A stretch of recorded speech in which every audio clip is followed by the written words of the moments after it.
Итак, давайте я почитаю еще раз. «Дабы мы не были более младенцами, колеблющимися и увлекающимися всяким ветром учения, по лукавству людей, по хитрому искусству обольщения». Я задаю вопрос. Кто подвластен ему? Этому ветру учения. Кто подвластен ему? Задайте себе вопрос и подумайте. Этот стих говорит, что младенцы колеблются и увлекаются всяким ветром учения, по лукавству людей и хитрому искусству обольщения. Кто подвластен этому ветру из верующих в церкви? Кто подвластен? Как не попасть под этот ветер учения самому? О чем предупреждает Дух Святой тебя через этот стих? Ветер учения. Люди, младенцы, не знающие Бога и не ищущие Его, и не слышащие Его, не имеющие откровений от Бога. Понимаете? Вот такие люди более подвластные вот этому ветру учения. Тот, кто не ищет Бога, кто не жаждет Его откровений, слышать Его голоса. Кто не имеет мудрости. А мудрость от Бога, да. Почему? Потому что младенцы не знают ни закона жизни, ни принципа жизни. Взять любого младенца. Он ничего не знает. Пока мама ему что-то не подскажет, не тыкнет куда-то, он ничего не знает. Бог сравнивает верующих людей в Его Слово, что можно быть таким младенцем в вере. И всю жизнь можно быть таким младенцем. Это опасность. И Бог предостерегает нас через это.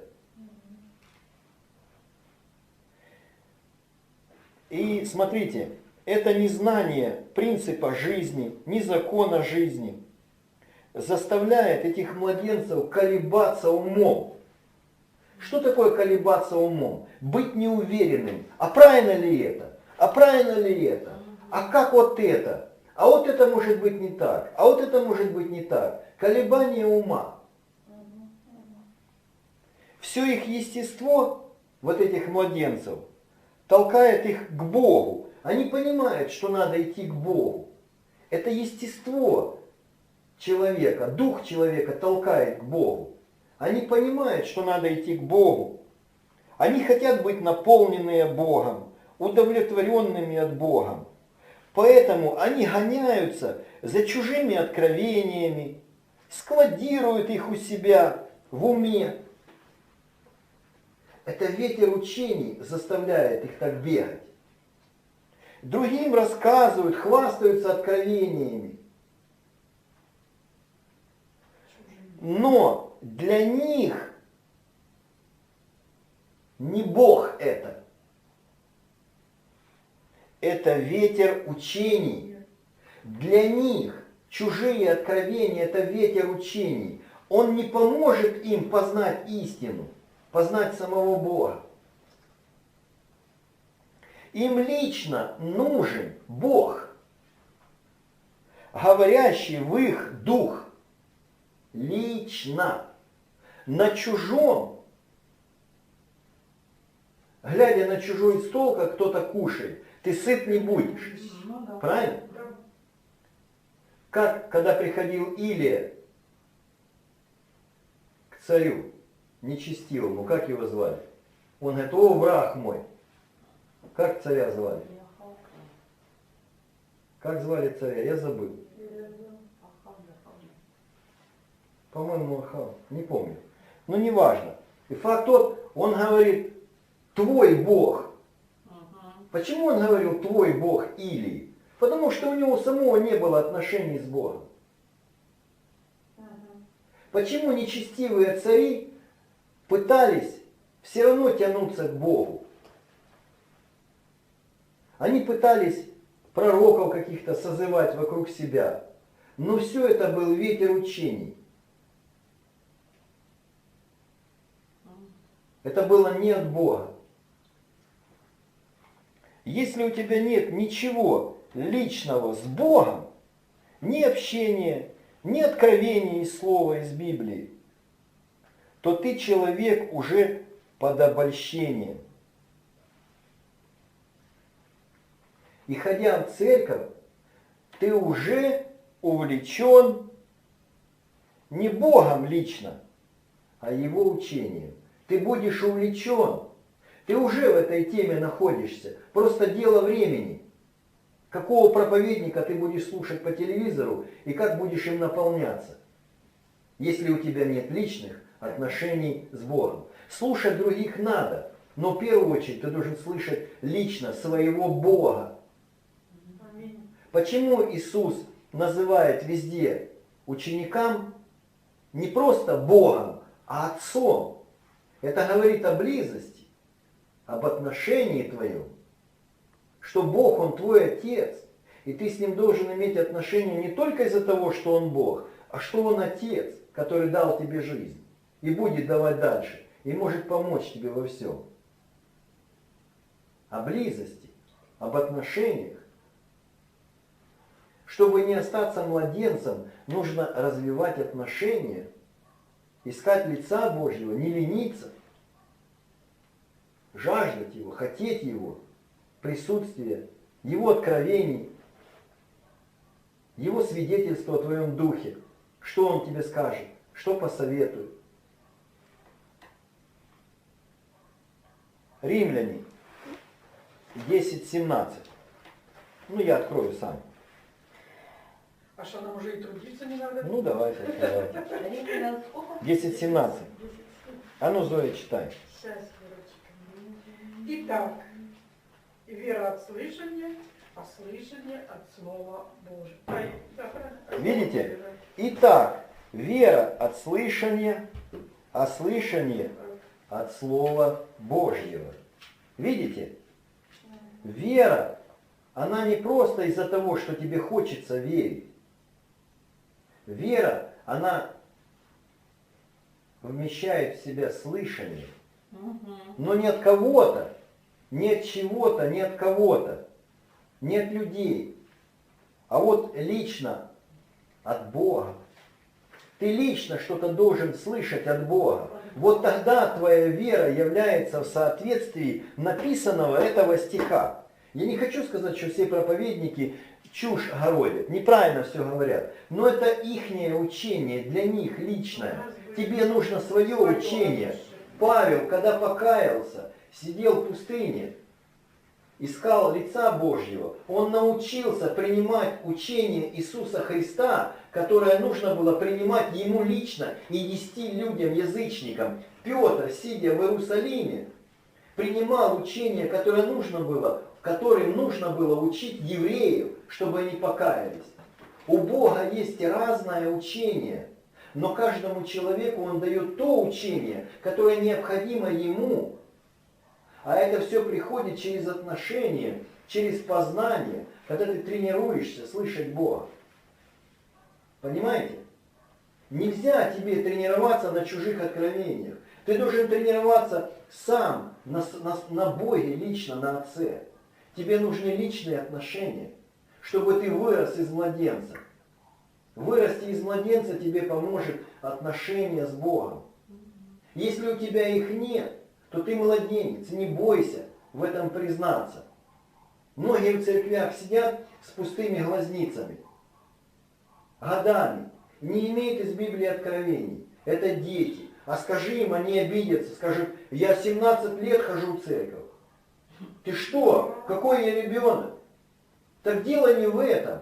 Возраст Христов прилагается в отношении с Богом. А если человек стал, он младенец и есть. Когда ты покаялся, ты слышал Бога? Нет.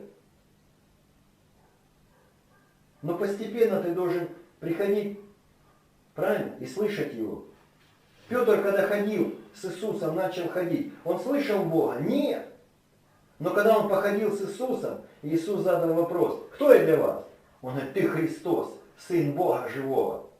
Он говорит, блажен ты, Петр, не кровь и плоть тебе открыли это, но Отец мой Небесный, сущий на небесах. Правильно? Видите? Петр научился слышать Бога. А как его Петр услышал, Бога Отца? Свидетельством, легким пониманием в духе. В следующий раз Петр сказал на горе преображения: Иисус, как нам хорошо здесь, давай сделаем 3 кущи. Или там сколько их, Моисею, Илии и тебе. И вдруг Петр услышал Бога Отца в голос. Там свидетельством он понял, что Иисус Христос, Сын Бога живого. А тут в голос услышал. Видите, к чему Иисус учил учеников? Общению, слышанию. Прислушиваться к себе, да, внутренне? Прислушиваться к Богу, да. Иметь желание слышать Бога. И Библия это запечатлела и передает нам это, эти важные вещи, чтобы мы не были более младенцами, колеблющимися и увлекающимися всяким ветром учения, по хитрому искусству обольщения, по лукавству людей и хитрому искусству обольщения. Люди лукавые. Правильно? Ну да. И хитрое искусство обольщения таким лукавым людям дает дьявол. Хитрое искусство, это искусство. Как ты устоишь против искусства? Человек искусства в своем деле, он тебя объегорит. А ты должен быть в искусстве, искусен слышать Духа Святого, чтобы тебя не объегорили. Каждый должен знать свое дело. И должен быть искусным в своем деле. Бог не хочет, чтобы лопошили его детей вот этим хитрым искусством обольщения. Это искусство. Верующие, которые не слышали Бога никогда в жизни и верили Богу годами, уходят из церкви. Идут под кого-то, под какого-то пастора, который делает их дойными коровами на их деньги. Это хитрое искусство обольщения. Он говорит об Иисусе, собирая десятину. И они платят десятину, и детьми там и остаются, и сидят. Но любой пастор должен тебя научить слышать Бога, чтобы ты пошел и сам научил кого-то. Иначе грош тебе цена тогда. Зачем ты сидишь в церкви? Чему ты учишься здесь в церкви? Если тебя никто не гоняет и не ругает, то тогда подумай, чего ты здесь сидишь. В хорошей, нормальной семье родители гоняют детей, учат чему-то, ругают за что-то, пытаются добиться чего-то от детей. А что такое церковь? Чем она отличается от семьи? Да, зачем тебе по головке гладить? Ты тогда детем и останешься. Тебя надо бить. Духовно. Наказывать, да, ругать тебя надо. Там плохо молишься, там облекаешься. Как малые. Ну, как и малых, да. Вот так. Вот так говорят. Видите, надо чему-то научиться. А чтобы научиться, надо что-то, это самое, прилагать. Без труда не выбьешь рыбку из пруда. Вера от слышания, а слышание от Слова Божьего. Удовлетворение от веры – это когда ты слышишь Бога своим духом, общаешься с Ним. От веры должно быть удовлетворение. Потому что вера сама от Бога. Вера от Бога, и Бог, Он удовлетворяет человека. Он наполняет его своим естеством, и человек весел, исцелен, доволен, хорошее настроение и удовлетворен. Можно сказать так. Удовлетворяет ли тебя твоя вера? Задай себе вопрос. И ты сразу увидишь, младенец ты или нет. И к чему ты тянешься? Даст тебе, твой вопрос самому тебе даст тебе определение, в каком ты возрасте. И развиваешься ты вообще или нет. Если ты хочешь слышать Бога, и тебе этого мало, тебе всего мало, тебе откровений мало, ты берешь Библию, говоришь, Дух Святой, ну дай, ну сегодня, ну накорми. Ты растешь. Это хорошее самоопределение.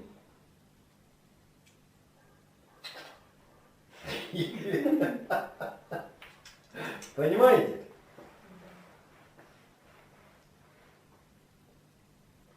Вера должна удовлетворять человека.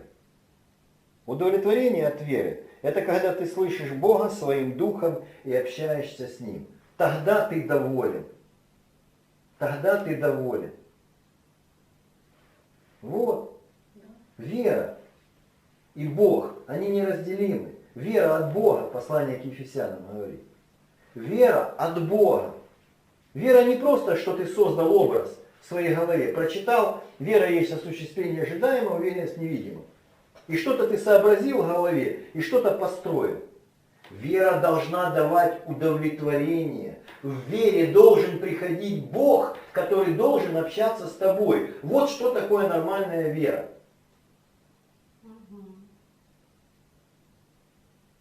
Зачем тебе жить по вере с мужем, которого у тебя нет? Не, ну правильно или нет? Я верю в Бога. В какого? А я 17 лет хожу в церковь и верю. А он хоть раз с тобой заговорил? А зачем? Я верю. Я верю. Я с ним разговариваю. Я душой верю. Я душой верю. Я с ним разговариваю. Я ему молюсь. Но ты должен иметь от него что-то. Вот это вера. Вера от него. Это вера, это слово, данное тебе от Бога. Лично от Бога. Если бы это не надо было, Бог бы не писал это о личных отношениях. Конечно. Да. Он бы дал тебе Библию и сказал. А тут на каждом шагу, на каждом Да. почти в каждом стихе. Смотрите дальше. А младенцы, они верят Богу умом. Умом. Это точно, да. Вот. Поэтому им тяжело доказать что-то. Им тяжело рассказать что-то, чтобы они тебе поверили. А как это Бог говорит?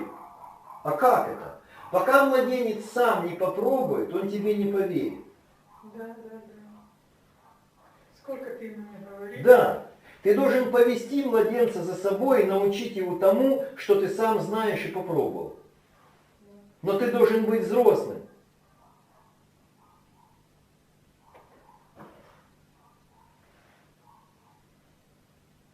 Младенцы верят Богу умом и пытаются познавать Его тоже умом. Понимаете, это страшно, когда люди умом пытаются познавать Бога в церкви. Ходят и Да. анализируют. Они пытаются познавать Бога умом через чужие откровения. Да. Вот еще как. Да. Дьявол говорит, да, включи телевизор, послушай Ванихина и познай там Бога. И передай дальше. И передай дальше, чтобы смотрели тоже каналы и познавали через Ванихина, через его проповедь Бога. Ты сам должен познать Бога. Закрыться однажды в комнате. Ванихин правильные вещи говорит, но он там говорит, призывает также тебя закрыться, а ты послушал Ванихина, и успокоился, и не закрылся в комнате, как он сказал. Всем расскажу. Да, и всем расскажу, да. То, что нужно искать, и это даже отвергает. Да. И Просто смотрите, принимают смотрите. и передают. Смотрите, и когда вы через чужие откровения познаете Бога, то духовная пустота будет все больше и больше расти со временем.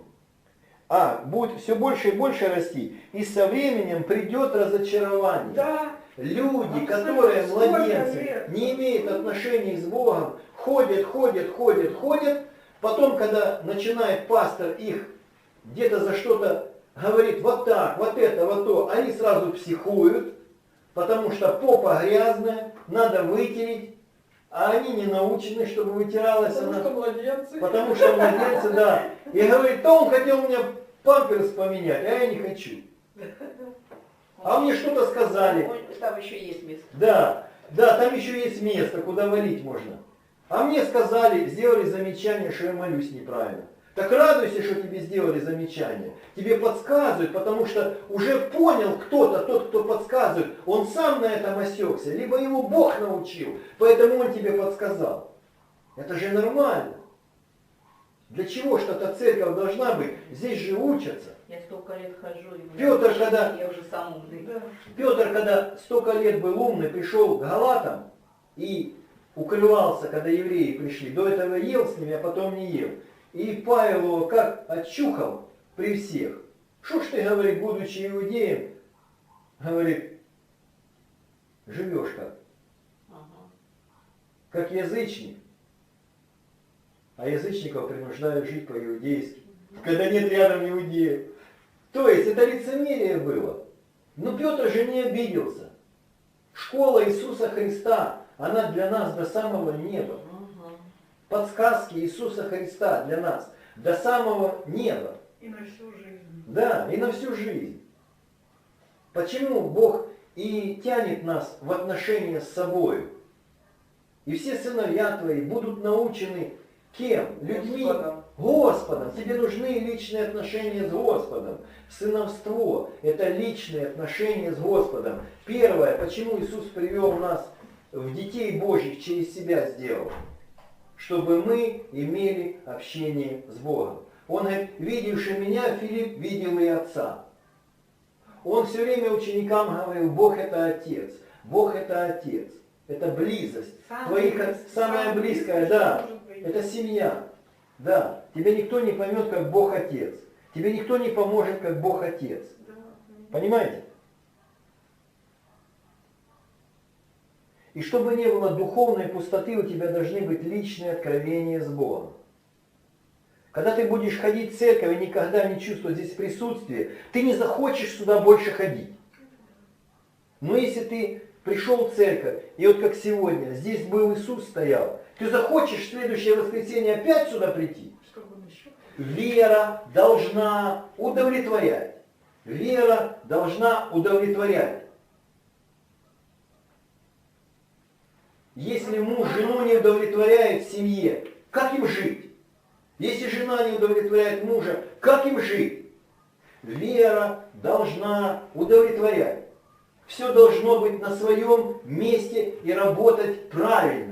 Вера у Бога, она правильно дана людям. Только нужно правильно понять, в чем она заключается. А в первую очередь это личные отношения с Богом. А уж потом все остальное. А люди берут все остальное, а отношения убирают. И поэтому ничего не работает. Да. Да.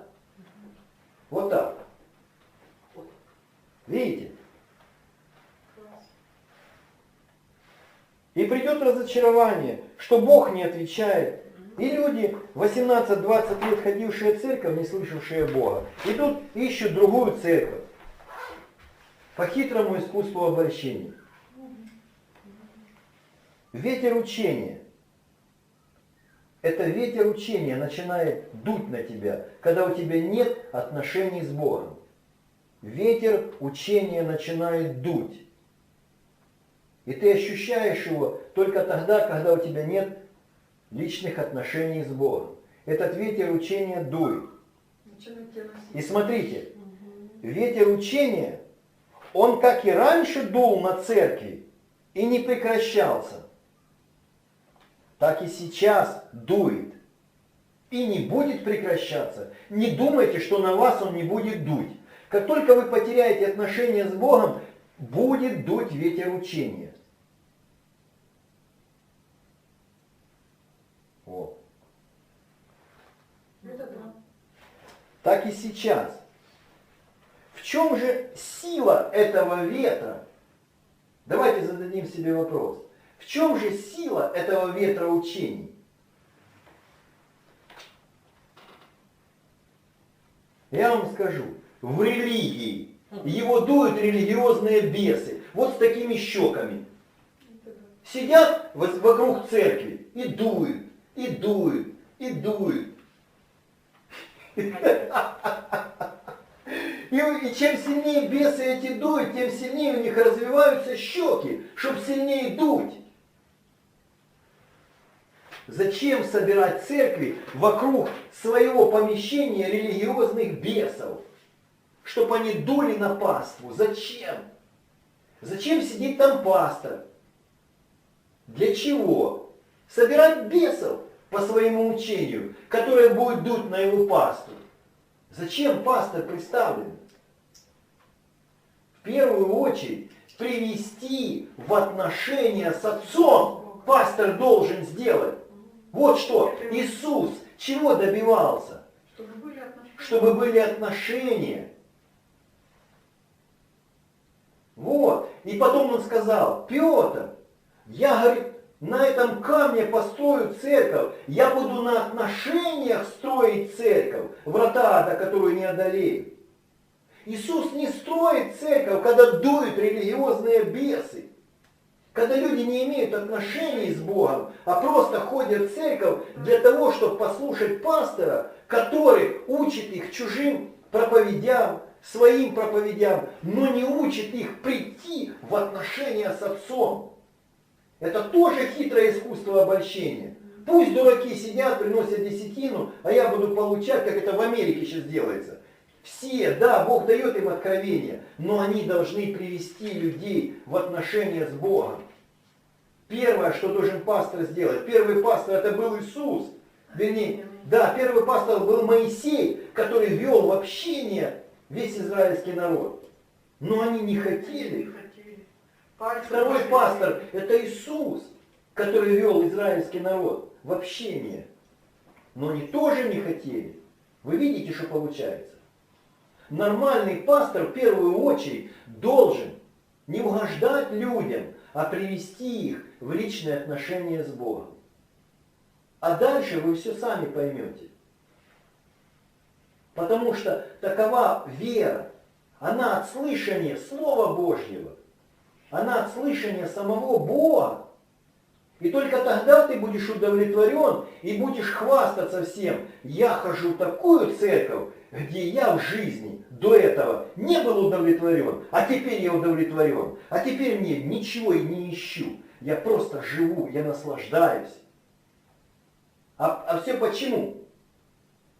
А все потому, что я имею отношения с Богом. И этому научили меня в церкви. Вот она для чего церковь.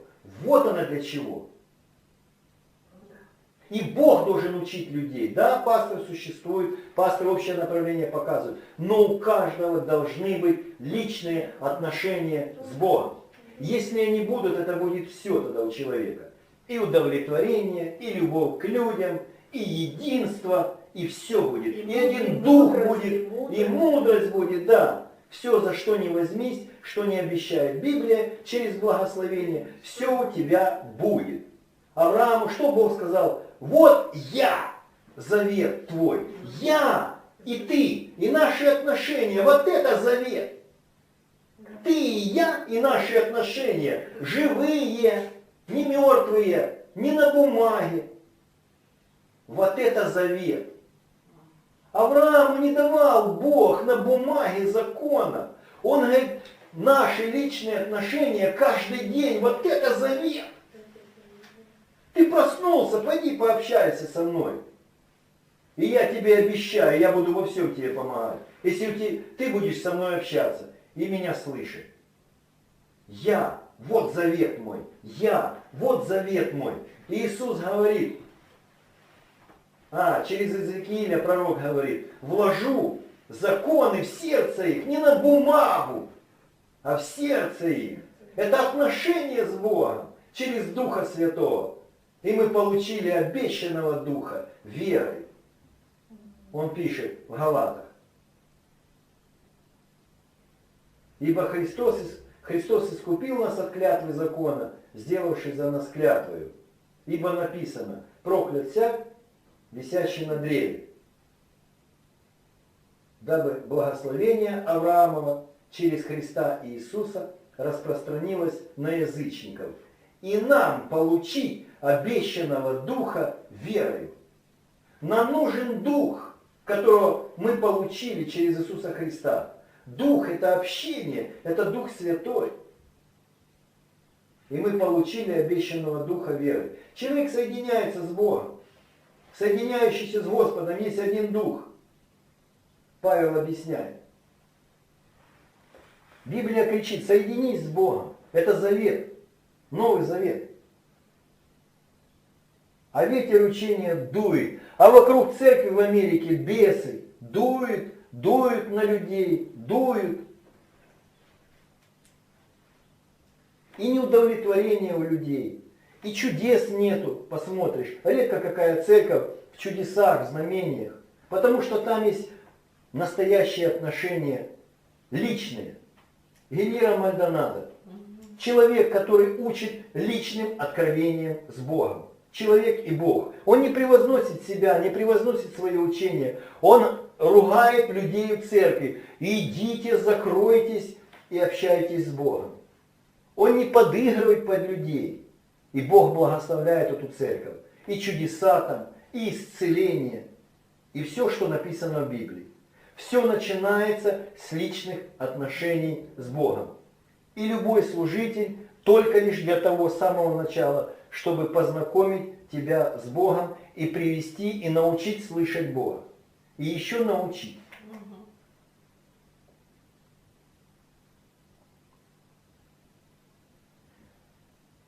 Сила этого ветра учения в религии. Его дуют религиозные бесы. И под этот ветер попадают те христиане, которые не ищут лица Божьего, или не искали, или искали и отступили от общения с Богом. Нужно возвратиться и каждый день искать своего Отца. Ведь ветер учения дует без выходных.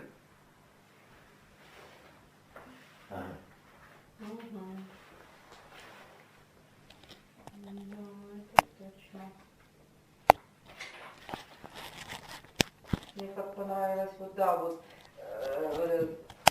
Мальдонадо, как он говорит.